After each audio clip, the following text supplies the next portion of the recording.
Putin News Now Russia accuses the exiled former chief rabbi of Moscow of being a spy. Rabbi Pinchas Goldschmidt, former chief rabbi of Russia for roughly 30 years before leaving the country 2 weeks after the invasion of Ukraine, is proud to be on the right side of history, he says. Russia has labeled the former chief rabbi of Moscow a foreign agent, more than a year after he left the country following its invasion of Ukraine, and later called on Russian Jews to flee the country, warning that they may become scapegoats for hardships brought on by the sputtering war. The Russian Ministry of Justice added Rabbi Pinchas Goldschmidt and several other individuals and organizations to its list of foreign agents on Friday. A musician, 2 reporters, a former Moscow bureaucrat, and a charitable educational group were all part of it.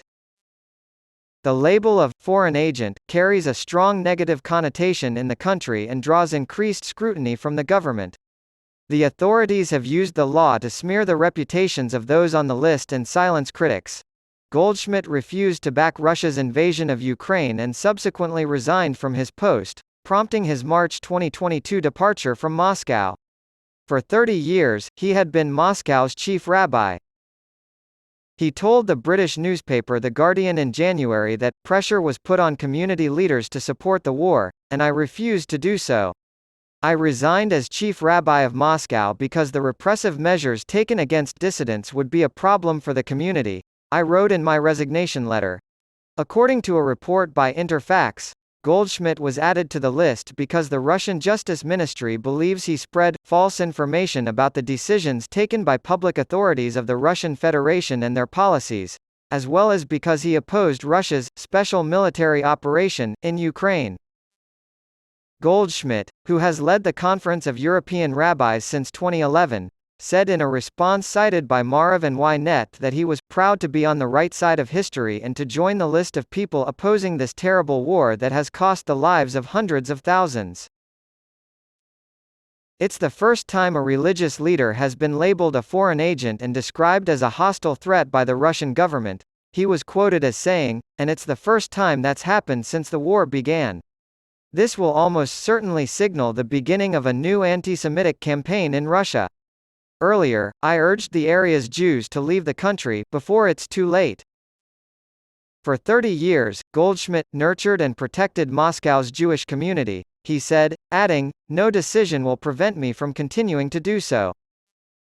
The World Wildlife Fund, a conservation organization with projects around the world, including in Russia, has been added to Russia's list of enemies since the country's February 2014 invasion of Ukraine. Authorities in Russia last week labeled the fund a undesirable organization, effectively ending its operations within the country. The Russian Prosecutor General's office reportedly stated that the international organization promotes activities that are a cover for the implementation of projects that pose security threats in the economic sphere, despite the fact that it works to preserve wildlife and lessen human impact on the environment. Goldschmidt warned that whenever the political system was in danger in Russia, the government tried to redirect the anger and discontent of the masses towards the Jewish community in an interview with The Guardian published in January. This happened during the Tsarist era and after Stalinism collapsed. While Russia is returning to a new kind of Soviet Union, the Iron Curtain is slowly but surely coming down again, and with it, anti-Semitism. Because of this, he said, I think the Jews of Russia would be better off if they left the country. Following a statement by a Moscow official in October 2016 that the Chabad Hasidic sect was a supremacist cult, Goldschmidt urged Jewish citizens of Russia to leave the country. The legal dispute between Russia and Israel dates back to July 2022, when Moscow first tried to shut down the Russian branch of the Jewish Agency, a quasi-governmental organization that promotes Jewish immigration to Israel.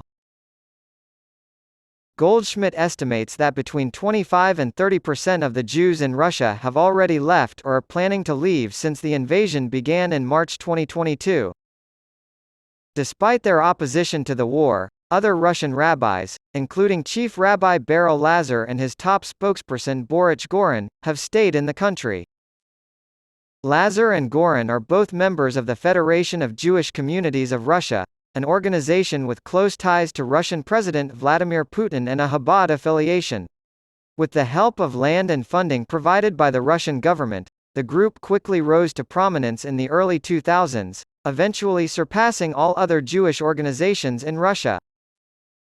Goldschmidt's relationship with Russian authorities was tense because he was born in Switzerland and was not affiliated with Chabad.